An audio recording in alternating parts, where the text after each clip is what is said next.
Hey guys, welcome to another Cult Movie Tuesday, and today we are talking about a classic, The Hills Have Eyes.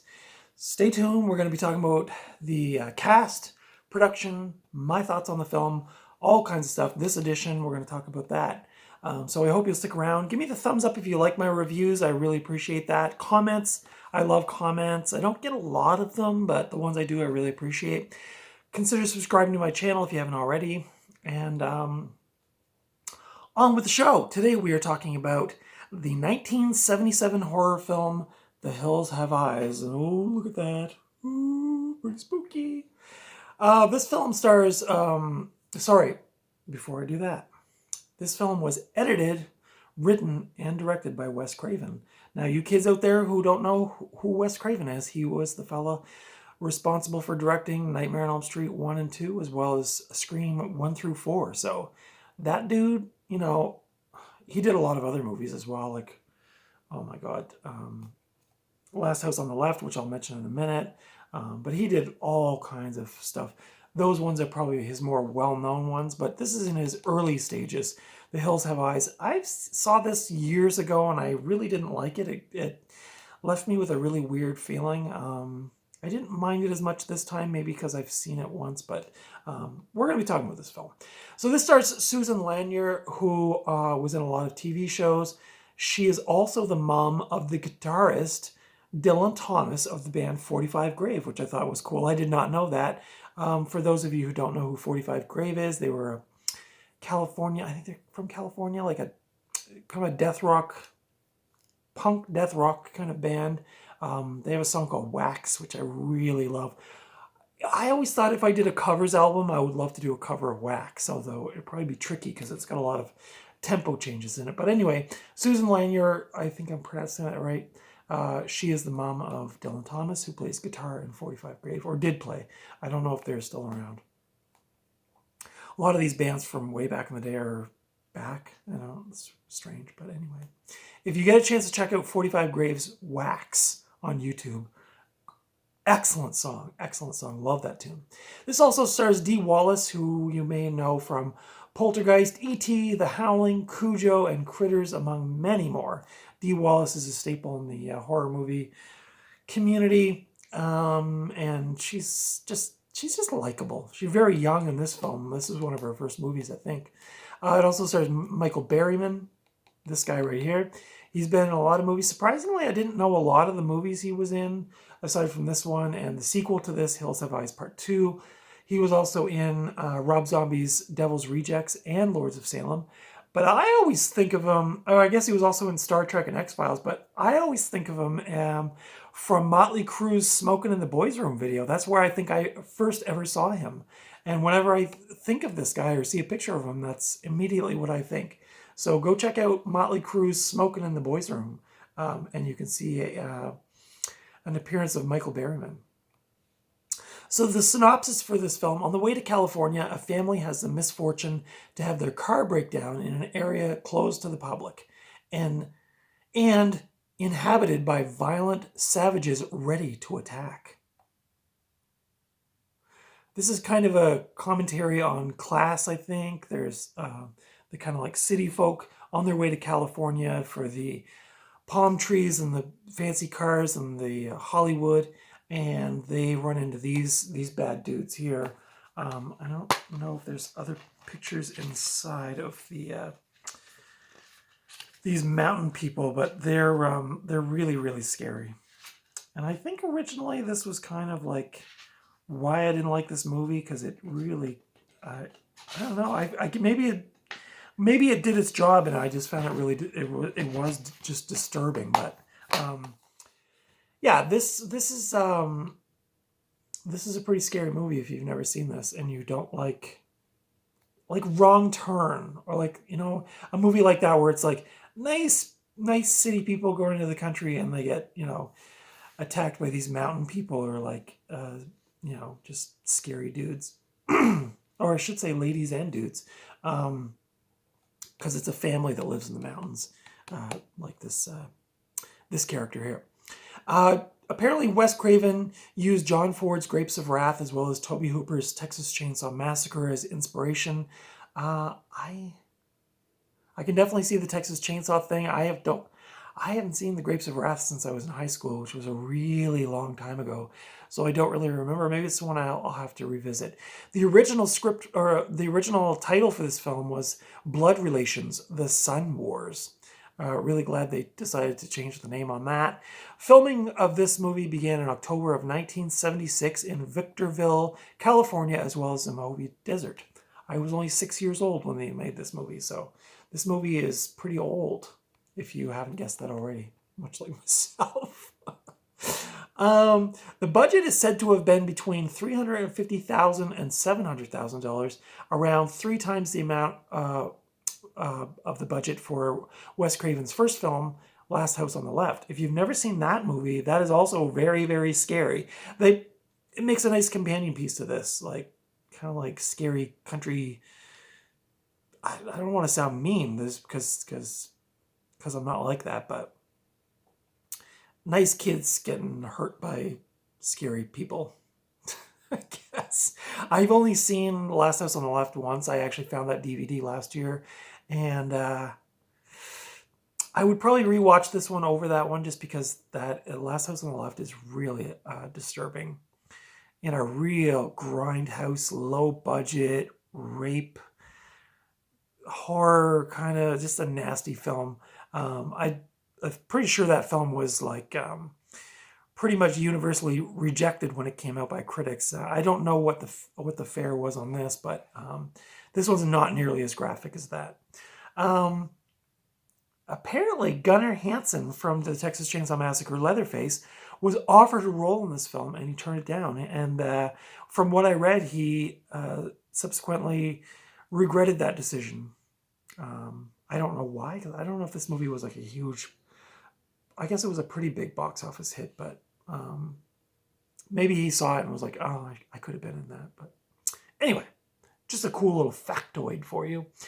The filming apparently was rather grueling for the actors, especially when they were filming in the desert. The high was 49 degrees Celsius, and at night it was -1 degree Celsius. So really grueling, and I think they had a pretty tight filming schedule, so they had to be out in this heat, and then it was cold at night, and it was pretty intense, I guess. Many of the cast members did their own makeup due to budgetary restraints. I thought that was also an interesting fact. Robert Burns, who was the production designer on the Texas Chainsaw Massacre, also reused many of the props for the dwelling that these mountain people lived in. So that was kind of also a cool tie-in to Texas Chainsaw Massacre.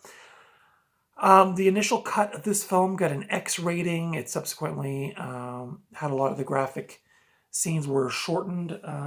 Just trying to see if this has what the rate. Yeah, this is rated R. So I guess there was quite a bit of that stuff was cut out for the final version of the film. The film premiered July 22nd of 1977. So the box office was $25 million, which was considerably higher than Last House on the Left. So yeah, that's a pretty good return on your investment.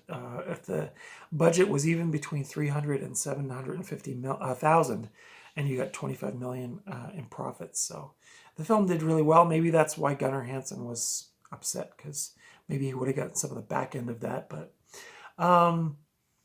yeah, so now I copied this from Wikipedia. So again, you can't always know for sure if these things are true, but I think this is pretty accurate. So I did just kind of copy and paste this. So I'm going to read it just because I thought it was a really interesting fact or an interesting bit about the film. So while watching The Hills Have Eyes, director Sam Raimi noticed a ripped poster for Steven Spielberg's Jaws 1975 in a scene of the film.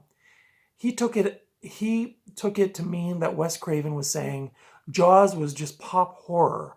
What I have here is real horror. This inspired Raimi to include a ripped The Hills Have Eyes poster in the film The Evil Dead from 1981. as a humorous way of telling Craven, quote, "No, this is the real horror, pal," unquote. Craven reacted to this by having Nancy Thompson fall asleep while watching The Evil Dead in his film A Nightmare on Elm Street, 1984. Raimi responded to that by including Freddy Krueger's glove in a scene in Evil Dead 2, 1987. Later, Craven would have his characters in his film Scream from 1996 choose to watch a VHS of Halloween from 1978 instead of the VHS of The Evil Dead from 1981 that they had. Then, in a first season episode of Raimi's television show Ash vs. Evil Dead, Krueger's glove can be glimpsed while a poster of The Hills Have Eyes can be seen outside a movie theater in an episode of the show's second season. So I just thought that was really cool. I mean, I knew about the Hills Have Eyes being in Evil Dead, the poster, but I really didn't. I mean, I guess I kind of knew some of that other stuff, like the Scream bit, but it was just really cool to see that they had like this sort of like back and forth between their movies with each other. I thought that was really cool. So maybe you don't nerd out over that stuff like I do, but I thought it was pretty cool. The film got mixed reviews, with the graphic content being too much for the critics, as you can well imagine. In subsequent years, this film has become a cult classic, with a lot of critics reassessing the film. It's made many best of lists, and it's been praised for its grindhouse depravity from Film Journal International, and it did make one of AFI's top lists. I forget which list it was. Maybe, I don't think it was best horror movies, but it was definitely on one of those AFI lists. So this film was released on VHS in 1981 originally. Lionsgate released the DVD in 2003. This film has been released a whole bunch of different times. Anchor Bay did a bunch. A sequel directed by Wes Craven did come out in 1985 after this film, which I don't think I've heard is not good. They also did a remake in 2006, followed by a remake sequel in 2007. I didn't mind either of those. I have not seen the original Hills Have Eyes Part 2, so I can't comment on that, but I didn't mind the remake and the sequel. I thought they were kind of okay for, mid-2000s horror movies. I would give this movie a 4 out of 5, no problem. It had really good atmosphere.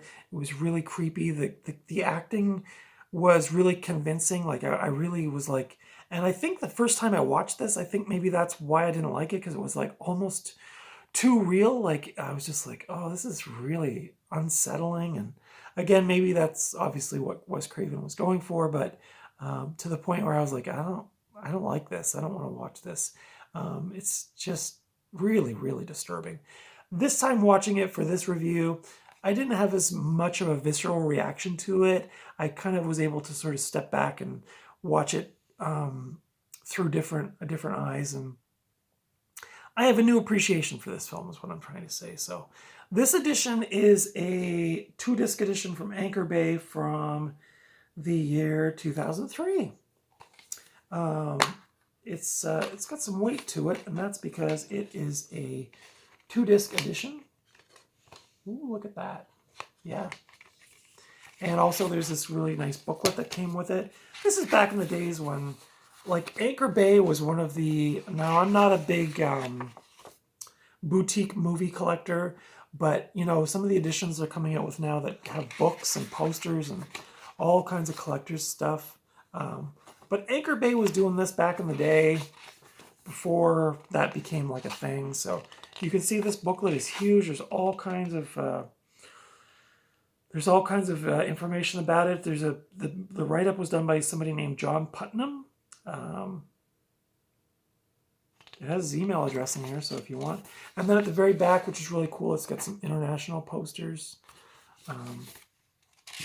Or I guess different posters. And then the second to last is the international posters you can see there. Really cool artwork. Almost be cool to have some of those on like an actual poster or something. But and then at the very back, it's got the chapters list. So Special features on this film, there's a lot, okay? So on disc 1, you have an audio commentary with Wes Craven and producer Peter Locke. On disc 2, Looking Back on the Hills Have Eyes, all new documentary feature with writer-director Wes Craven, most of the cast. The films of Wes Craven, a career retrospective with a whole bunch of actors and cool people. There's an alternate ending, theatrical trailers, TV spots, behind-the-scenes photos, poster and advertising art, original storyboard art, a Wes Craven bio, and there's even DVD-ROM features if you've got that kind of thing. None of my newer laptops have DVD players in them, so I guess you probably can't watch them. Just kind of dumb, but anyway, this is from 2003 from Anchor Bay, as you can see. Classic. There's the spine.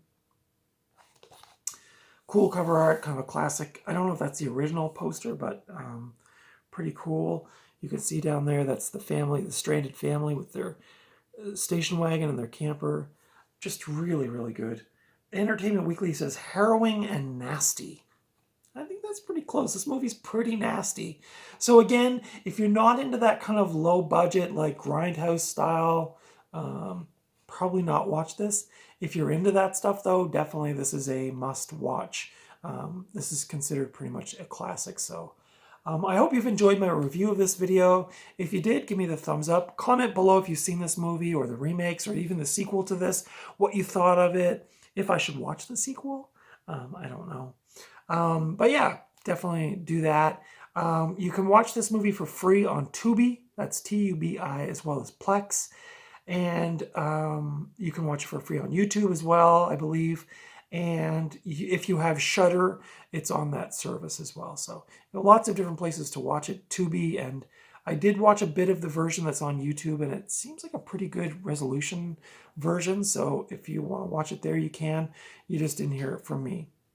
I mean, it's there. It hasn't been taken down. So, hey, I'm just doing my job. I'm just doing my, just talking about movies.